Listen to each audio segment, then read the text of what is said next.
भैया आपने बहुत अच्छा जस्टिफिकेशन दिया। या आप वो जो वहाँ के प्राइम मिनिस्टर इजराइल के उन्हें भेजिए, वो बहुत खुश होंगे। आप जस्टिफिकेशन दे देना कि अगर गॉड नहीं है तो बच्चे क्यों मर रहे हैं, आप बताएं। वो ये सवाल पूछ रहे हैं कि अगर आप ईश्वर का अस्तित्व नहीं मानते हैं तो उन बच्चों की मौत को आप कैसे इंटरप्रेट करते हैं? भाई ये दुनिया जो है, जो ताकतवर लोग होते हैं वो एक नाइंसाफी करते हैं। तो ये अच्छा काम है आपके नजदीक, तो नेचर नाइंसाफी पे मबनी है। अरे मेरे भाई, आप नेचर की कहाँ बात कर रहे हैं, तो इंसान की बात। तो फिर जब मैं इंसान की बात कर रहा था आप नेचर की बात करने लग गए। क्रॉस एग्जामिनेशन नहीं। हाँ, अब आप मुझे बोलने नहीं देंगे तो अलग बात है, आप बोलिए, मैं मुझे कोई जल्दी नहीं। जी नहीं, ये क्रॉस एग्जामिनेशन है। मुझे बोल तो लेने दीजिए। जी बोलिए। क्या बात ये है कि ह्यूमन सोसाइटी तभी साथ में रह सकती है जब वो मोहब्बत से, एकता से, एक दूसरे के एहतराम करके रहे। इसके अलावा पॉसिबल नहीं है, अकेले तो इंसान रह नहीं सकता। वहाँ पर कुछ लोग हैं जो फाउल करते हैं। वो फाउल हमेशा से तारीख में होता आया है। आज ये हो रहा है, जो हो रहा है बहुत बुरा हो रहा है, बहुत जालिमाना है, बहुत जाबराना है। उसको आप कहें कि ये बच्चों को कॉम्पनसेशन मिल जाएगा या इसकी इंजेक्शन है। इंजेक्शन तो हेल्थ के लिए दिया जाता है। आप ये कह रहे हैं कि ये बच्चों की जो धज्जियां उड़ रही हैं ये इंजेक्शन है, ये टेस्ट है, ये टेस्ट है और उस टेस्ट में उनको ऐसा रिकॉम्पेंस मिलेगा जो आपके तस्वुर के बाहर है। ये आप 3 बरस के बच्चे को बारूद से उड़ा के टेस्ट ले रहे हैं। वाह, वो नहीं ले रहा है, खुदा नहीं उड़ा रहा है, इजराइल उड़ा रहा है। जी, ये तो उसको कंडेम अगला सवाल लेते हैं। अगला सवाल लेते हैं प्रोफेसर पुरुषोत्तम अग्रवाल। मुफ्ती साहब, एक निवेदन आपसे है कि कम से कम थोड़ा सा माइक क्लोज एक रिलीजियस और फिलोसफिकल कर मैं प्लीज। एक रिलीजियस और फिलोसफिकल ट्रेडिशन है जो ब्रह्मांड को यानी यूनिवर्स को ही अंतिम मानती है। सर्वम खलु इदम ब्रह्मम, this is Chandogya Upanishad and it completely rules out the existence और नेसेसिटी, आपके शब्दों में necessity of a creator. The creation itself is the creator. तो एक मिनट प्लीज। दूसरा जो सवाल आपने अभी, जो आप बार बार कह रहे हैं कि भगवान विद्वान भी है, वाइज, सब जानने वाला, तो अगर विजडम में दुनिया भर के पापों और अत्याचारों को बर्दाश्त करना शामिल है तो फिर इसका मतलब ये हुआ कि अगर मैं फ्री विल से उसको अपोज करता हूं तो ईश्वर की विजडम और मेरी फ्री विल में कॉन्ट्राडिक्शन है। Because when I am opposing whatever is happening in Gaza, then I am opposing the God's will और गॉड्स विजडम। जवाब लेते हैं क्योंकि तो गॉड की विजडम में, एक मिनट सर प्लीज सर, ये एक जुमला, गॉड की विजडम है कि गाजा में जो कुछ हो रहा है वो हो रहा है, मैं उसको अपोज कर रहा हूं तो मैं गॉड की विजडम के खिलाफ जा रहा हूं। एक सवाल। दूसरा ये नहीं, आपने 2 ऑलरेडी। सर आप और सवाल कर लें, लेकिन मुझे 2 जवाब दे। पहले आपने ये कहा, सुनिए मेरी बात सुनिए। इजराइल के गॉड के मुताबिक तुम्हारा ठीक हो रहा है ना? नहीं हो रहा है, ठीक नहीं हो रहा है। मैं बता रहा हूँ क्या हो रहा है, आप तशरीफ रखिए, मैं बता रहा हूँ क्या हो रहा है। Let me complete please. एक सेकंड गाइस, एक सेकंड। ये देखिए, ऐसा है कि ये सब बड़ा आपस में विचार विमर्श के बाद ये तय हुआ था कि कुछ नियम बना लिए जाएं ताकि एक टाइम बाउंड बातचीत चले। और भाई साहब, आप बड़ा ज़रूरी काम कर रहे हैं लेकिन कैमरे के फ्रेम में आके उस काम को गड़बड़ कर दे रहे हैं। ठीक है गुरु, अब मेरे को कहीं का गुस्सा कहीं निकालना था, सॉरी। नहीं, कोई गुस्सा नहीं है जी। तो प्रोफेसर ने सवाल पूछे, आप उनके जवाब दें। और थोड़ा ये सब लोग थोड़ा ख्याल रखें भाई, सवाल संक्षिप्त रखें जी। आपने 2 सवाल किए। सबसे पहला ये कहा कि हमारे पास ये कॉन्सेप्ट है कि ये यूनिवर्स खुद नेसेसरी बीइंग है, creation itself is the creator. How irrational is this कि मैं एग्जिस्ट करूंगा बाद में, लेकिन अभी एग्जिस्ट कर भी रहा हूं, यानी एक ही टाइम में एग्जिस्ट भी कर रहे हैं, नहीं भी कर रहे हैं। This is not true. दूसरी चीज आपने कहा कि अगर इजराइल में, सॉरी माफ कीजिएगा, Israel doesn't exist, occupied Palestine में अगर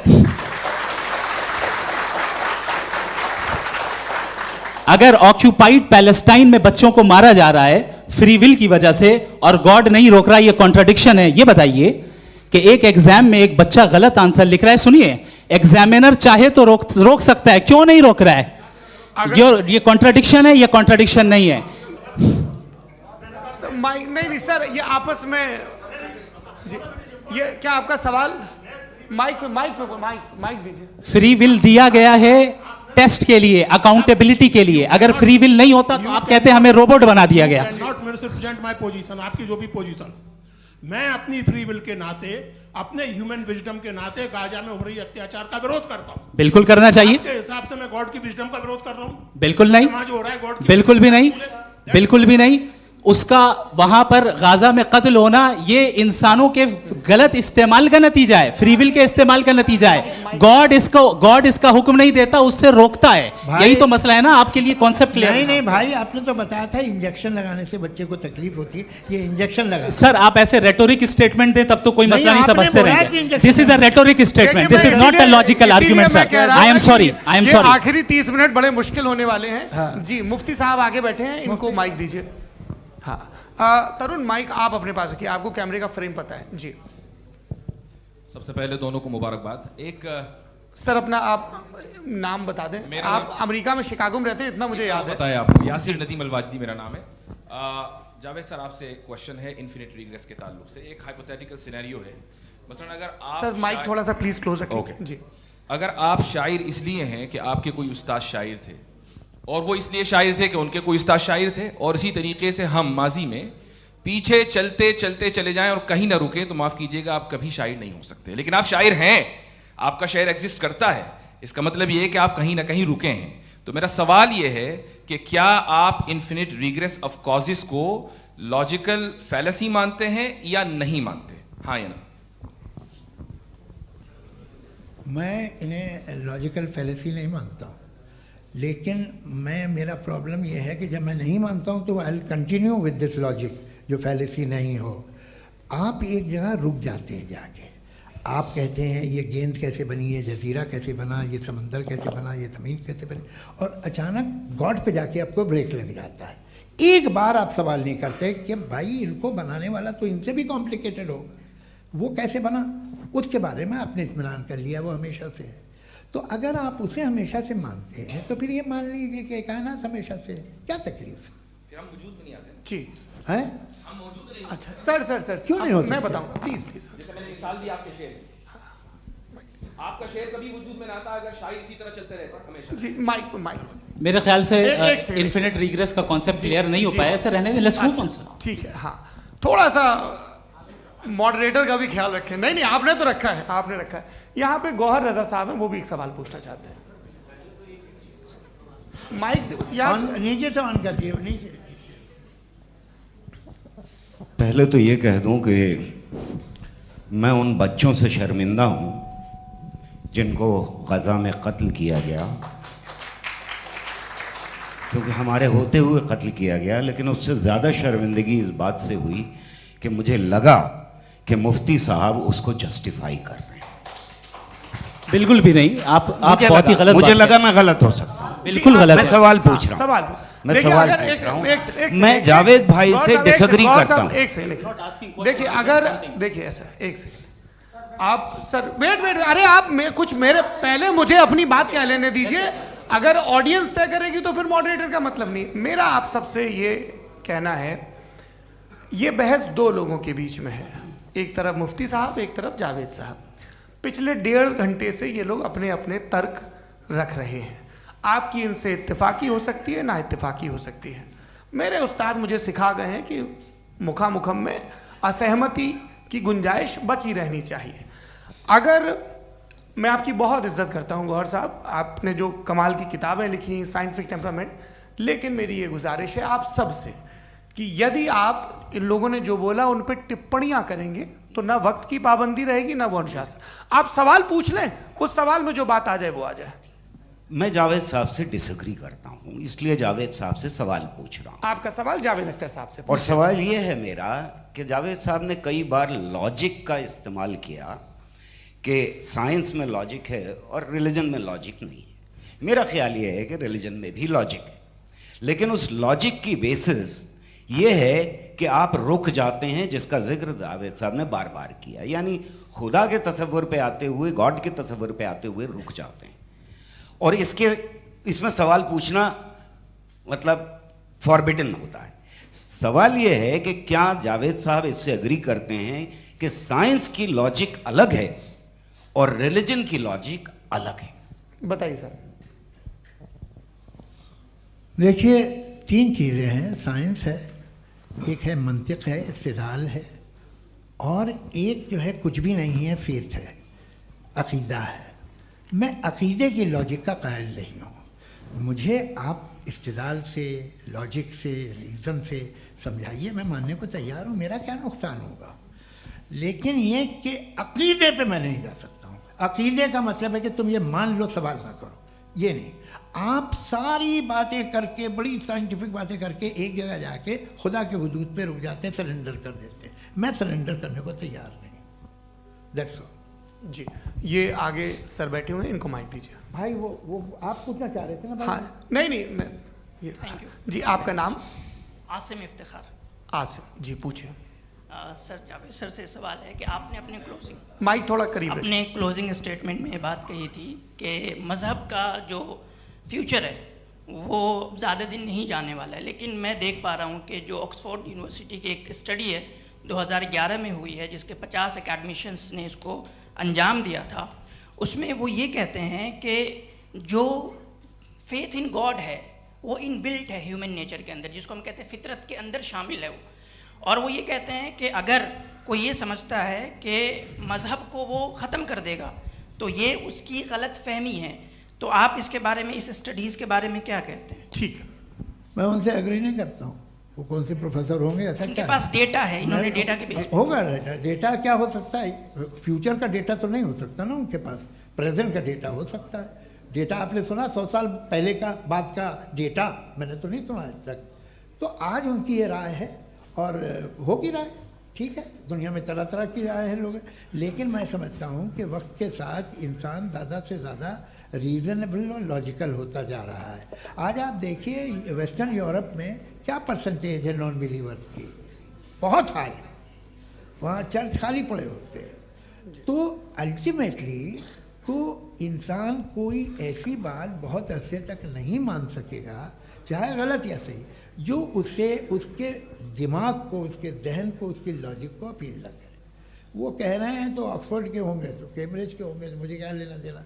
उनका डेटा मुस्तकबिल का नहीं हो सकता है। जी। दीपक, हाँ पूछिए। मैं आऊँगा, अभी पीछे की साइड भी आऊँगा, माइक वहीं भेजूंगा 2-3 साल के लिए। जी जावेद साहब, आपसे सवाल है। नमस्ते अरे भाई सर, अगर आप ही लोग तय करना है तो फिर 200 लोग तय कर लें। ये एक साथ नहीं sir, please don't do this sir. Everybody has a right sir, but we can only take selected questions. No sir, ये यंग लोग भी हैं तो इनकी ये अब उतने यंग, सुनिए। भाई आप यंग हैं कि नहीं हैं? एक वो कह रहे हैं वो भी यंग हैं पूछ रहे ना साहब। भाई। आप उनकी नौजवानी पर दावा उनको ही करने थे। हाँ मुफ्ती साहब, आप यंग, हाँ पूछे। अरे भैया सर, मेरा सवाल ये है। कुछ इनसे भी तो पूछो जी हाँ। नहीं, बस आपसे एक सवाल है। जैसे थीस्टों के पास, अपने जो ईश्वर को मानते हैं, उनके पास अपने सोशल गेट टुगेदर्स हैं। 5 रोज़ आज क्रिसमस आने वाला है, होली है, दिवाली है, ईद है। एथिस्ट क्या ऑफर कर रहे हैं? मतलब मैं इनकी दुकान से बोलूं, मैं आना चाहता हूं उस तरफ, पर मैं अट्रैक्ट नहीं हो पा रहा हूं। मैं सोशल गेट टुगेदर्स क्या है आपके पास? वो ये कह रहे हैं कि जो धार्मिक लोग हैं, अलग अलग धर्म के लोग, उनके उत्सव त्योहार, कॉन्ग्रेगेशन बहुत हैं। अब आपको मैं एक सुनाता हूँ, यहाँ हिस्टोरियन भी बैठे हैं। मृदुला जी, आप बताइएगा सही है क्या? ये एक कॉन्स्टेंटाइन, एक ग्रीक रोमन बादशाह था, जो क्रिश्चियनिटी आने के 400 साल बाद उसने डिसाइड किया कि मैं क्रिश्चियन हो जाऊंगा, मेरी पूरी स्टेट कैंसिल हो जाएगी। उस ज़माने में ऐसे ही होता था, राजा जो धर्म इख्तियार करता था वो जनता भी कर लेती थी। इसलिए कि वो हो गया था बैंकरप्ट, और उसे जो मेडिटेरियन कोस्ट के रिच क्रिश्चियन वो थे मर्चेंट, उससे पैसा चाहिए था। तो उसने कहा यार क्रिश्चियन हो जाओ। तो उसने अपने वजीर से कहा कि भाई ये हिस्ट्री है कि अब हम लोग क्रिश्चियन हो जाते हैं। पहले सर हो जाएंगे, कोई प्रॉब्लम नहीं है, लेकिन एक प्रॉब्लम ये है कि 17 दिसंबर से 25 दिसंबर तक जो पेगन फेस्टिवल होता, जो पेगन्स थे वो लोग, जो फेस्टिवल होता है वो बंद हो जाएगा, इसलिए कि हम क्रिश्चियन हो गए तो होगा नहीं। तो वो बच्चों को बहुत बुरा लगेगा, पब्लिक को बहुत वो बहुत इन्जॉय करते हैं, ख़ासतौर से 25 को मेन डे। उसने कहा हाँ ये तो सही कह रहे हो। ये जीसस क्राइस्ट की पैदाइश कब थी? पहले साहब वो अप्रैल में थी। नहीं, कट करो, वो 25 दिसंबर को है।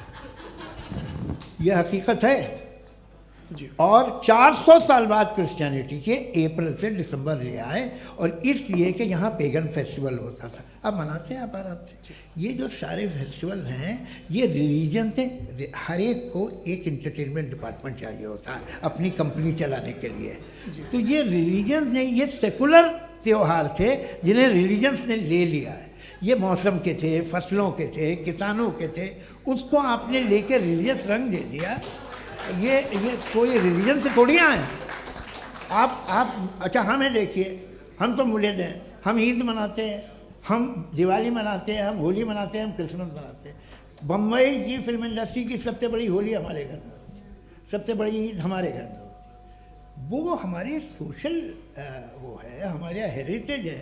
ऐसा थोड़ी है कि we will throw the baby along with the water. ये तो अच्छी चीज़ है, इन्हें रखो, जो बेकार है फेंक दो। जी हाँ, हेलो जी, मेरा सवाल नादवी जी से है।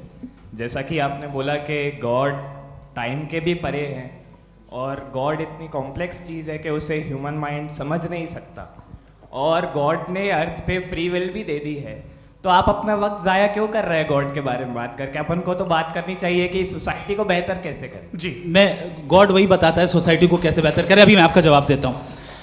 आपने कहा कि टाइम पे वो एग्जिस्ट नहीं करता, सो मेरा सवाल ये है कि जैसा आपने बोला कि गॉड बहुत ही कॉम्प्लेक्स चीज़ है, मैंने कहा ही नहीं कि कॉम्प्लेक्स है, तो आपके अल्फाज हैं। कॉम्प्लेक्स का लफ्ज गॉड के लिए सुइटेबल नहीं है। क्यों? क्योंकि कॉम्प्लेक्स वो चीजें होती हैं जो ऑब्जेक्ट हो। God is not an object जिसको आप इंस्ट्रूमेंट के जरिए लेबोरेटरी में जाके टेस्ट करें, oh it's very complex. No, वो कोई कार का इंजन नहीं है। मेरा वो फिलोसॉफिकली नेसेसरी बीइंग ऐसी बीइंग है जो सिंपल बीइंग है। हाँ, आप उसको मुकम्मल तौर पे उसकी तमाम हिकमतों को जान ले और हर चीज को जान ले, ये पॉसिबल नहीं है, क्योंकि वो ऑल वाइज है, आप ऑल वाइज नहीं है, और वो खुदा है, वो आपको सारी चीजें बता दे, ये जरूरी नहीं। मेरा सवाल ये नहीं था, मेरा सवाल ये था कि जब गॉड इतना परे है इस दुनिया से कि उसने अर्थ पे फ्री विल भी दी है, हम सब ह्यूमंस की फ्री विल है, और जो सोसाइटी में हो रहा है वो अपन लोग डिसाइड करेंगे, तो अपन लोग डिसाइड नहीं करेंगे ना, अपन लोग डिसाइड नहीं करेंगे। गॉड जो है, गॉड ने वो उसकी जात, उसकी एग्जिस्टेंस टाइम एंड स्पेस से परे है, लेकिन वो हमारा टेस्ट ले रहा है और उसी गॉड ने हमें बताया कि तुम्हें क्या करना है क्या नहीं करना है, तो जाहिर है उस गॉड की बात सुनेंगे ना हम। जी वो पीछे एक चश्मा लगाए जो मैम खड़ी हैं, उनको दीजिए। हाँ आप जी जी बिल्कुल आएंगे। देखिए मैं कोशिश कर रहा हूँ सब तरफ जाने की। हाँ उनको दीजिए माइक। जी हेलो सर, मैं ओमनी प्रेजेंट नहीं हूँ, टाइम पाबंद हूँ, और जहाँ तक कोशिश कर सकता हूँ करूँगा। जी अपना नाम बताइए। मेरा नाम उर्सुला है, मैं दिल्ली यूनिवर्सिटी की एक स्टूडेंट हूँ और मैं स्टूडेंट फेडरेशन ऑफ इंडिया से हूँ। मेरा सवाल मुफ्ती जी से है कि इस हॉल के इस कमरे में बैठ के हम लोग रेप की मोरालिटी के बारे में फिलोसफिकली बात तो कर सकते हैं, बट असलियत ये है कि रोज़मर्रा की ज़िंदगी में औरतें रेप के थ्रू गुजरती हैं, और हम लोग सिर्फ नंबर्स पे इस तरह नहीं देख सकते, क्योंकि कितनी औरतें हैं इन कंट्रीज़ में जहाँ पे आप बता रहे हैं कि केसेस कम हैं, जिनका एक्सेस है कि वो जाके केस फाइल कर सकें। कितनी औरतें हैं जो जिनको काम करने की आज़ादी है उन कंट्रीज़ में। यूरोप में ये आज़ादी आ गई, यूरोप में ये रूल्स आ गए, तो हम आज उसके बारे में बात कर पा रहे हैं। जी जवाब।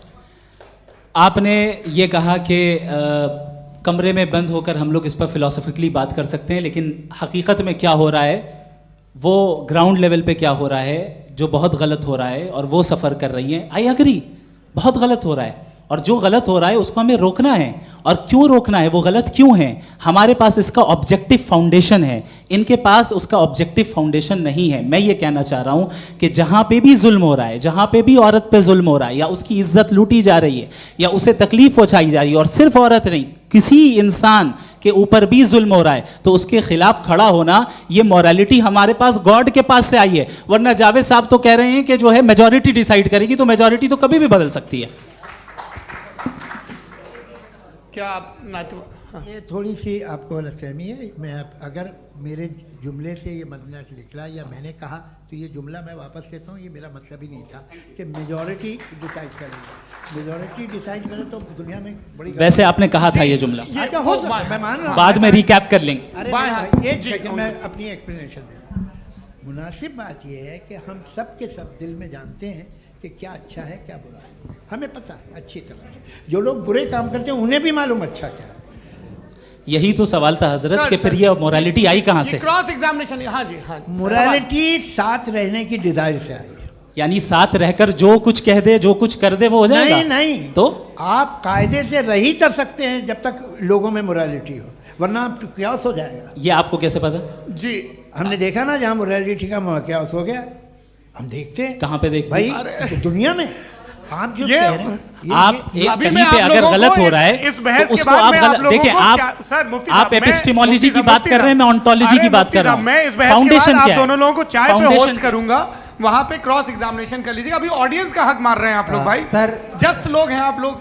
और ये भाई ये एक हाँ बच्चे उधर को- उधर आएंगे, उधर इनको आएंगे। भी। जी सर आएंगे आएंगे। अच्छा सर मेरा नाम लईकुर रहमान है और मैं अलीगढ़ मुस्लिम यूनिवर्सिटी का स्टूडेंट हूँ।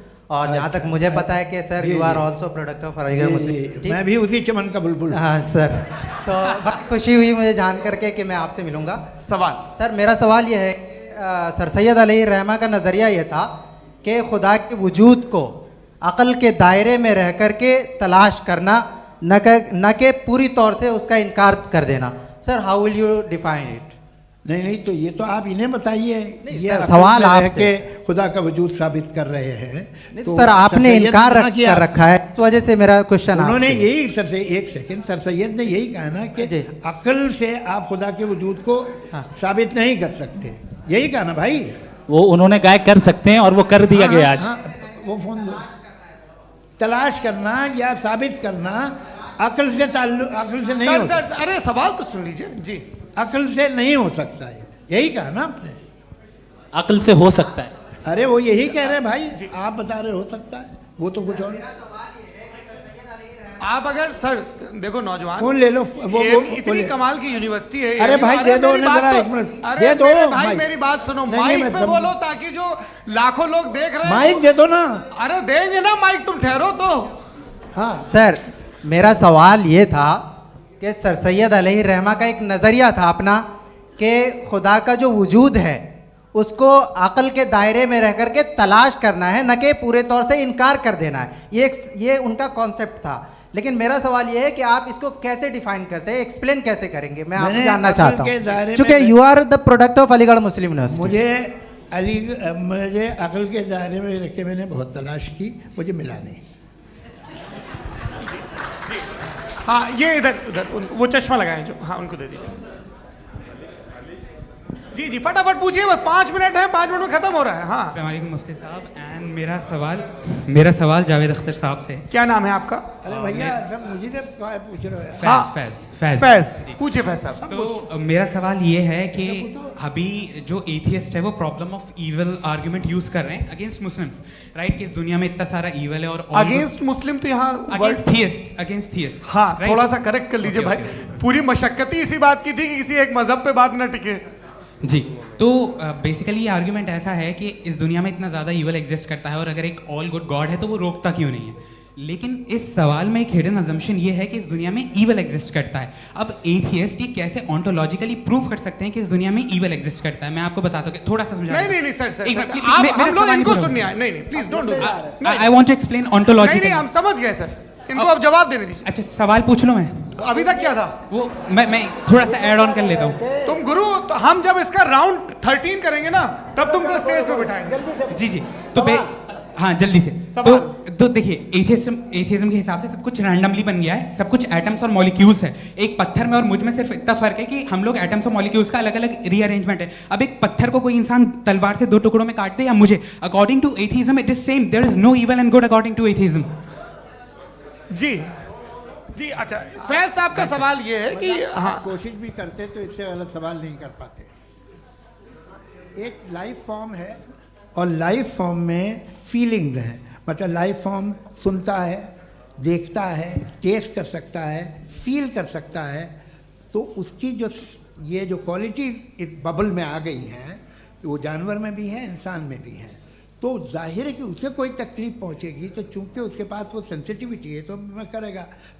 पत्थर में वो सेंसिटिविटी नहीं है। तो ये क्या सवाल हुआ कि अगर पत्थर को काटा तो पत्थर को तकलीफ नहीं होती, तो आपको काटे तो आपको क्यों तकलीफ हो? बैठ जाइए।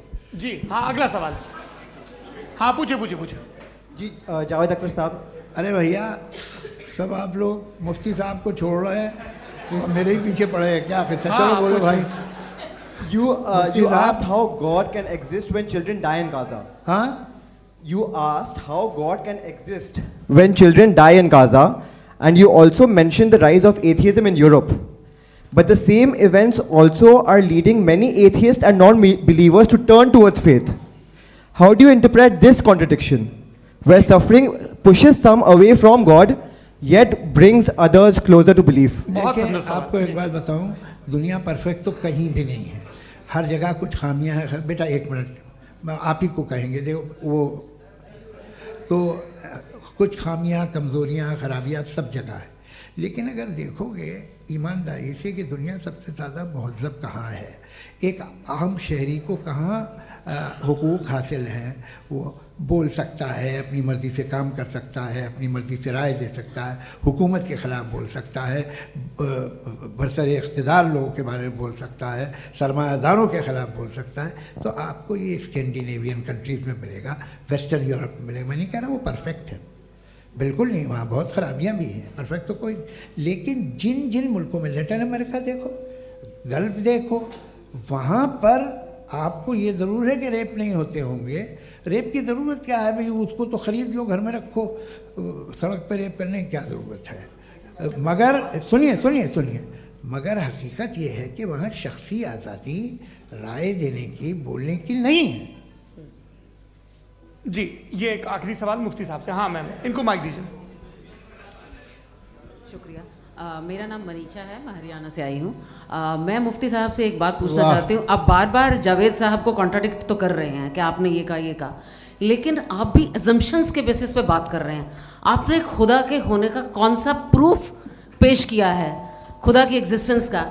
अब इस सवाल को अलग रहने दीजिए, कौन एथीस्ट है कौन नहीं है। और दूसरी बात जो आपने एक छोटी सी कही थी कि ये फ्री विल का इस्तेमाल करता है इंसान अपनी, लेकिन इस फ्री विल का इस्तेमाल में मतलब खुदा ने ये दे दी सबको ये इजाज़त कि वो कितना घिनौनापन और कितने ज़्यादा ख़राब से ख़राब तरीके इस्तेमाल कर सकते हैं। जवाब सुनते जी। आप फ्री विल को मानती हैं ना, या अब कहती हैं कि फ्री विल नहीं है ना, मानती है ना?